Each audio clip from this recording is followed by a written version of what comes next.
We're gonna get going, everybody. I pledge allegiance to the flag of the United States of America and to the republic for which it stands, one nation, under God, indivisible, with liberty and justice for all. Roll call, please, Sue. Mr. Arcuri? Mr. Bova? Mr. Bronsky? Here. Mr. Core? Yep. Mr. Coyne? Here. Mr. D'Elia? Here. Mr. Ford? Present. Mr. Lewis? Here. Mr. Karam? Here. Mr. Rutolo? Ms. Sesney? Here. And Mr. Wallace? Thank you. You have the November 19, 2018 minutes in your packet because unfortunately last month we did not, or December, we did not have a quorum. So would someone care to move those? I'll vote. Is there a second? Thank you. Any additions, corrections, deletions? All those in favor? Aye. Anybody opposed? Thank you. Now we have the election of officers. If anybody would like the current officers to leave, which right now is only me and Bruce, you want to talk about this? Put forth another name? A few things I wanted to say about you, Ellis, but I second the motion. All those in favor? Was- I propose the same slate we've had in the past if the officers were accepted the positions. I second that. Any further discussion on that? You sure? Just check in. Pretty sure. All those in favor? Aye. Anybody opposed? Thank you. Thank you. Next is a resolution, Dick. Yes, thank you, Mr. Chairman. We have two resolutions, 5 and 6, agenda items 5 and 6 tonight for two fairly significant capital projects before the board for approval. Both cases we're asking for approval of the retainers, the hiring of professional engineering firms to do the design work. The first one under agenda item number 5 is for some major transmission main installations and a state-of-the-art metering facility up at our Kavanaugh Road Marcy Reservoir site. This was discussed at the December capital meeting, but because of the lack of the quorum, we've held it till tonight, and it was approved by the committee at that time to come before the full board. It's about $500,000 worth of work. The pipeline will replace an existing pipe, which actually lies within the old reservoir, which is out of service. We want to continue and finish decommissioning that reservoir and prepare that site for a much larger tank in the future. At the same time, we're going to update the 1915 vintage metering facility that we have there and run all of our water through that to improve our water accountability. In the case of this effort, we did not go out for proposals. We proposed to utilize GHD engineers, former Stearns & Wheeler, for the work. Back in 2009, 2010, GHD completed the design on Marcy Reservoir for the Kavanaugh Road tank to replace the reservoir as part of our large covered water storage program. They did the tank, control building, some transmission main work at that time. Extremely familiar with the site, up on the learning curve. We don't need any additional survey at this point, and they can put the same team of people on it. The budget for the work, the construction side is about $500,000. We did borrow we borrowed exactly $600,000 in the bonds in 2016 for it. It is proposed, the proposal from GHD is for $39,700, which the engineering department felt was reasonable for the level of effort. And there's a few other reasons stipulated in here to go sole source in this instance. So that'd be glad to answer any questions. We do plan on getting the work done this year. We're on a good timeline. Any questions for Dick? Someone care to move the resolution as presented? I'll move it. Thanks, Bruce. We went over this in the Capital projects. capital projects. Thanks, Bruce. Any further discussion? All those in favor? Aye. Anybody opposed? Thank you. Next one, Dick. Yeah, agenda item number 6 is a new concrete water storage tank to be located in the town of New Hartford on Snowden Hill Road. If you recall, last year we completed all the state environmental quality review work for that, including some on-site and area surveys for the tank and several thousand feet of connecting pipelines. This tank will allow us to eventually remove from service the Gilbert Road standpipe, one of our older steel tanks. It's $250,000. This tank is $1.2 million in value. Take care of potential development and certainly improve service to our existing users in that portion of the high service zone. At this point, we did go out for with a request for proposal to 4 firms that are familiar with our system and received proposals from all 4 firms. The firms were Arcadis Engineers, Martin DeJudas, GHD, again, the former Stearns and Wheeler, and O'Brien and Gear Engineers out of Syracuse. We did receive proposals. They were reviewed independently by 5 personnel from the engineering and water quality departments. 4 out of the 5 did rank O'Brien and Gear as the highest qualified firm in terms of the team they proposed, their technical approach to the project, and some really good ideas to get the project in and through in time this year. Like I said, 4 out of the 5 recommended O'Brien and Gear. Their pricing was $136,280. Our pricing did range from the mid-120s to $140,000, so it's right in the middle of what we expected for a fairly tight scope that we did right for the work. Of course, all that is on file and available for anybody if they would want to review it. That is a project that is on schedule to be have the tank up this year. Some of the final site restoration and such, and some of the other pipeline connection work would occur in 2020. But if we approve tonight, we will be on track to construct the tank this year. Next step is soil borings out there. We did complete all the site survey and property survey in the last couple of weeks. Environmental is clear, and we're ready to go. Any questions for Dick on this one? Someone care to make the motion? Make the motion, move. You, second? Second. You? Any further comments or questions? Will it be operational this year, Dick? Late this year, yes. Yeah, with the site cleanup, planting grass, and trees, things like that. Yeah, but the Get a tank little itself. over that. Good. All those in favor? Aye. Anybody opposed? Thank you. Before we go any further, and I should have done this at the beginning, I want to welcome back Louis for the town of Kirkland for another stint on our board. Welcome back. Thank you. The quarterly investment statement ending December 31, 2018. Yes. I believe in your packet, there's 3 pages. It's in miscellaneous. Okay.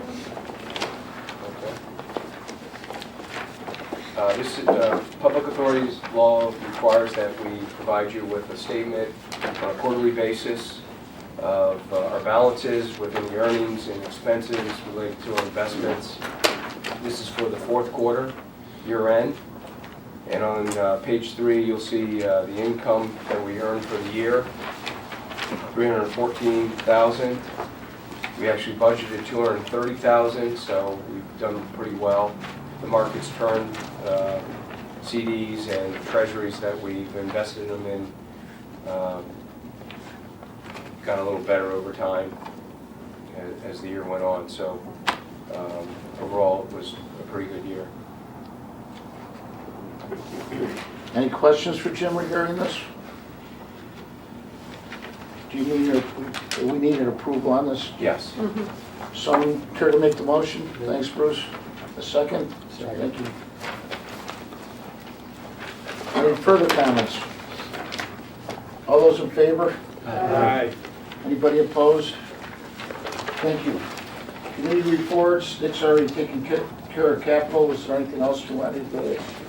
And there is also a report in the packet. Finance, anything, Jim? You actually have 2 months, November and December, in your packet because of not having board meetings before. So you do have year end. For the year, we were up 2% in consumption, so that was good. Revenue, we're actually over revenue from budget to actual about $500,000, so that was good. Cash flow, we're in the positive for the year. We were able to fund all our reserves that we had budgeted. We had 2 reserves that we budgeted. And so we ended up $350,000 to the good. So overall, everything worked pretty well.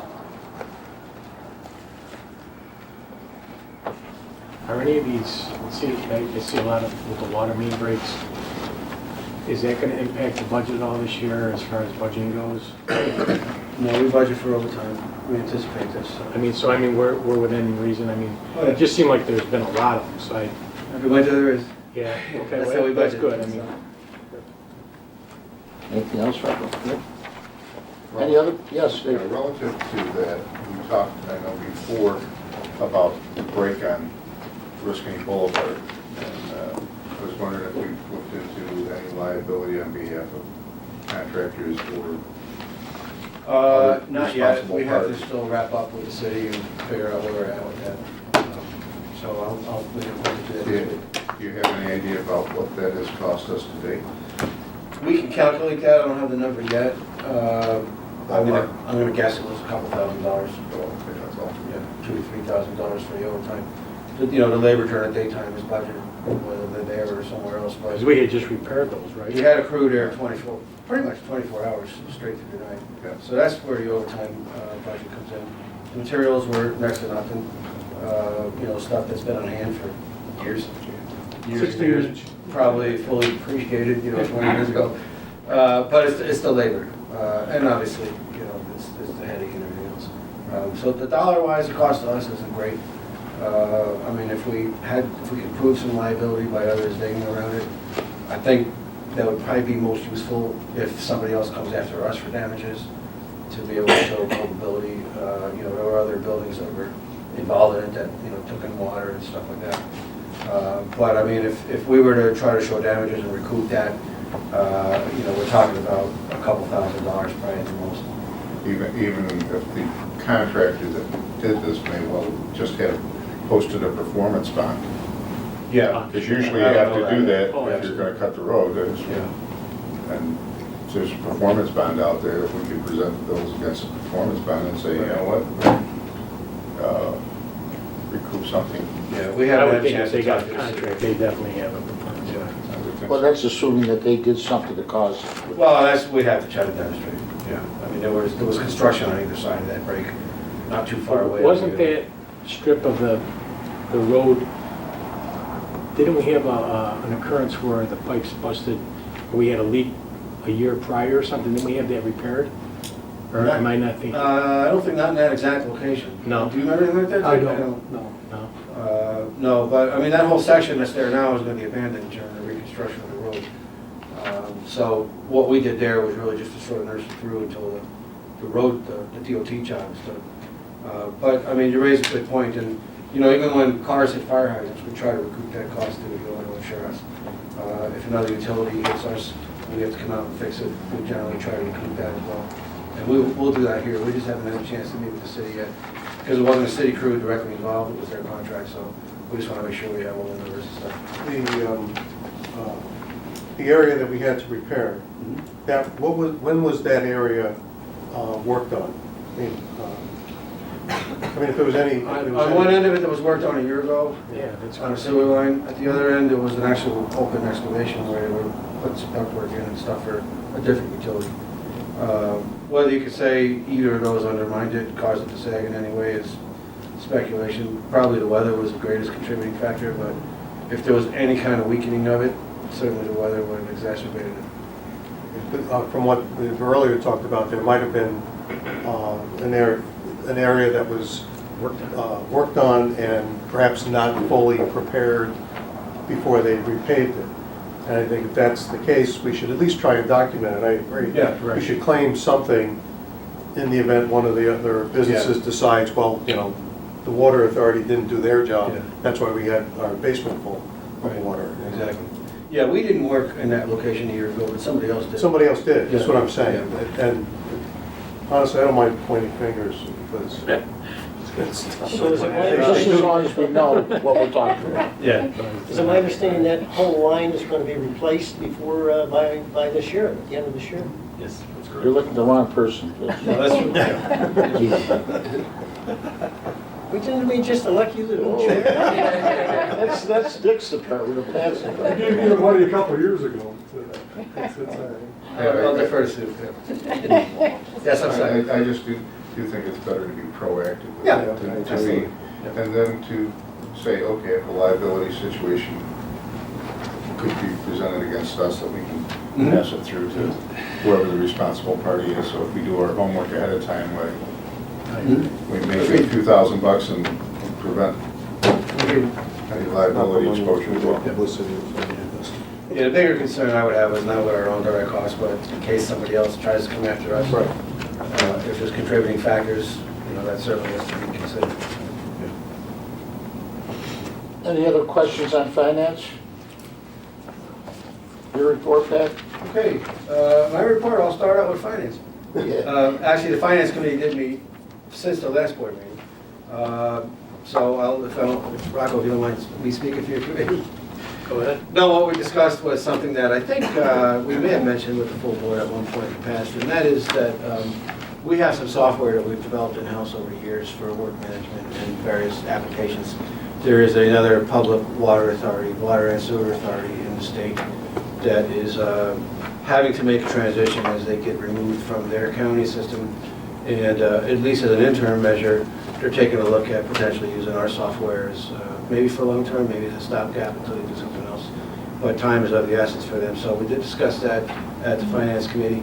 And the Finance Committee recommended that not only do we deal with our general counsel in drafting up an agreement, but also defer to, say, Hancock and Estabrook for anyone that might have specialty in that kind of licensing, which we've done. So Ken is working with their attorneys, and I think we're making pretty good progress. So the goal is perhaps as early as the March meeting, be able to come back. Maybe we request another Finance Committee meeting in between just to kind of review it all before it comes back to the board. But we may be able to move this forward on kind of an expedited basis. It'd be certainly a good experiment to see somebody else using our software and go through the process of setting them up, getting all their files located in a different location, separate from our own servers. All the considerations that were talked about at the committee meeting are falling into place, I think, pretty nicely. So just wanted to give you an update on that. Second thing I want to mention is many of you, I'm sure, saw that Ilion, the village of Ilion, has been in the news quite a bit lately. Apparently, Governor Cuomo is now in the business of showing up on water main breaks. He wants to come help us fix one of ours. He's welcome to it. But he happened to be in the area. I guess he was traveling back from Syracuse when word came in. And this particular break in Ilion was, I guess, big enough that they had lowered pressures throughout the village and ended up doing a village-wide water emergency. So the governor showed up and showed a lot of empathy and was involved in the process. So they are looking at either revamping their entire water source themselves or having a transmission line run from our system down there and becoming a customer or part of the water authority itself and having our water supply down there. So those talks continue. We have another meeting here this Friday to further that whole discussion process with the folks from Ilion and their engineers from Barton and Judas. So as we know a little more, we'll obviously keep the board informed.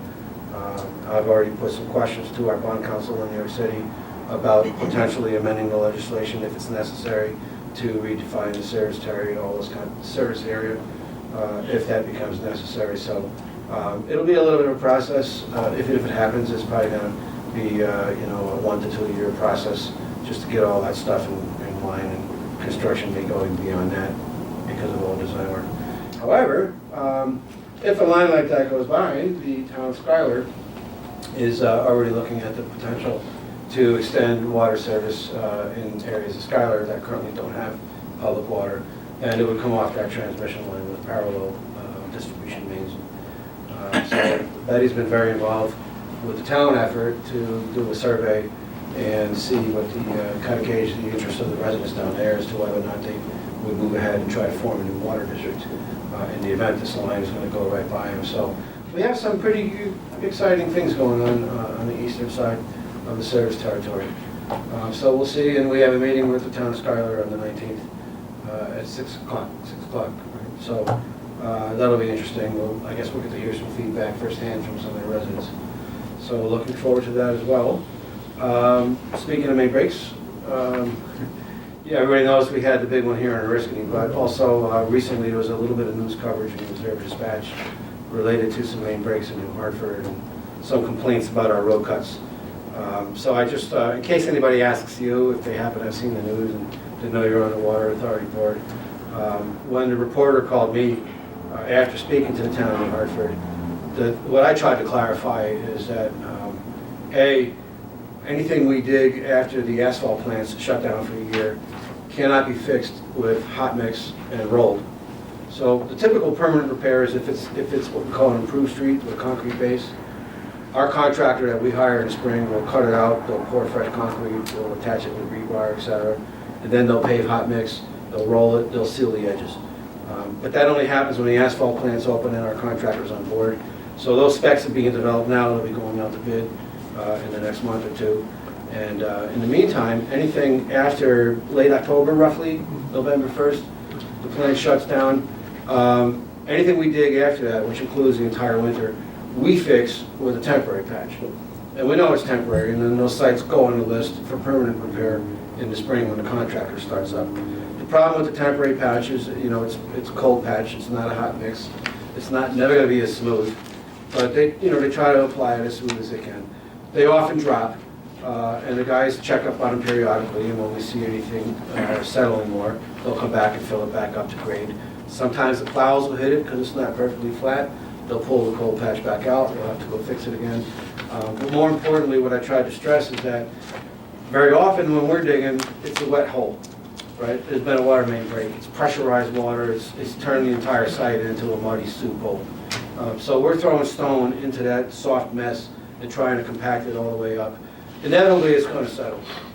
So to compare what we do to other utilities, for example, really isn't fair, because most of those utilities are only going down 3 feet, 3-4 feet, we're going down 5, 6, 7 feet, and their holes are dry. So when they fill them and recompact them, they're working with a dry base and everything can take really well. So we're at a little bit of a disadvantage, but if anybody happens to ask you, geez, what's going on with your road cuts, and why do you guys do such a lousy job? We do a good job, but conditions sometimes deteriorate after we get done and we have to go back, and that's just the nature of the game. Especially when you get the weather fluctuating from -10 at night to 58 degrees 4 days later, then back down to the 20s. Any moisture in there is freezing, thawing, freezing, and all that movement just makes everything settle even more. So my guess is some of the media coverage, particularly the one photo that appeared, for all we know, that might have been perfectly fine until just last week, and then dropped because of the change in weather conditions. So at any rate, I just started off with that explanation, just so you're all aware of what we're dealing with out there. Last thing I want to mention is that we just found out today that we're getting a grant. It's not in the millions, unfortunately, it's 6 figures. But I was going to ask Phil Tangora, who was instrumental in securing the money for us, to just quickly go through it, if you don't mind. Sure. We participate with the Herkimer County Water Quality Committee for probably 20 or more years now. And many counties work to kind of identify water quality issues from point or non-point source pollution, and then to kind of allocate monies or identify where monies can be found to address those issues. The Herkimer County is a pretty robust committee with members from Cornell Cooperative Extension, Department of Health, County Highway Department, ourselves, Soil and Water Conservation District, Natural Resources Conservation Service. So there's a number of member agencies that participate in the committee. And they have a unique situation where they really have a fair amount of money that they can allocate from a number of funding years. So Dick's group put together an application for some stream bank stabilization work on West Canada, which has been identified for the last couple of years. It's roughly a $190,000 project, and so that went up through the committee and was approved for funding for just over $88,000 towards that project. So we're pretty happy with that news. Great. That's 88,000 more than we had this year. Good work. So, thank you. That's all sorry. Yeah, I was going to ask you if you would elaborate a little bit on the automatic meter reading.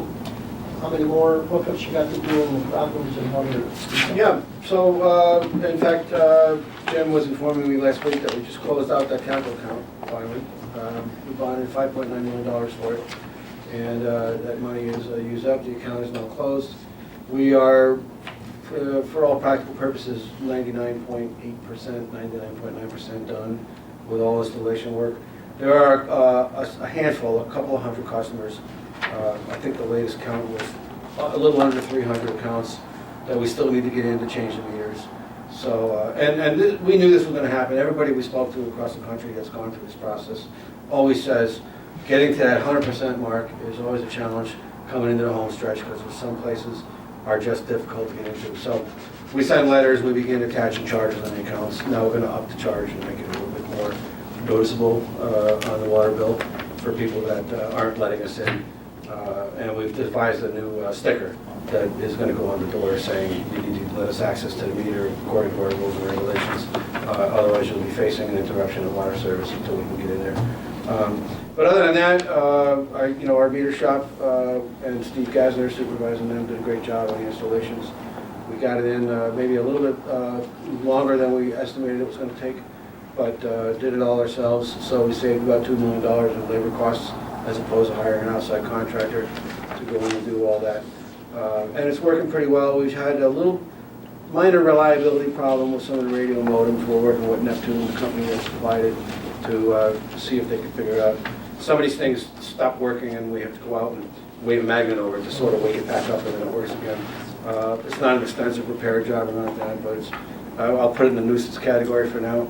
But we're getting reads from 98% or so of the entire system now on a daily basis. And what comes into us is an actual information packet that has 24 separate hourly increments.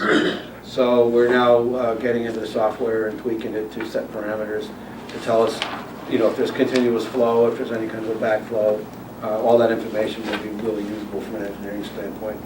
So we're just, starting to now implement some of the advantages that the software comes with. And then last but not least, we've been meeting in-house. We have another meeting set up for later in the week to talk about monthly billing and, all the things that we would have to sort of cross, the hurdles to be able to get into position and offer you folks, the board, a few options on how we might achieve monthly billing if in fact that's what the board would like to see happen. But it presents some opportunities for us customer service wise. My own thinking is that if we can go to monthly billing without inflating our costs dramatically, we may see some delinquencies go down as bills become more manageable, things of that nature. So it's pretty exciting, actually.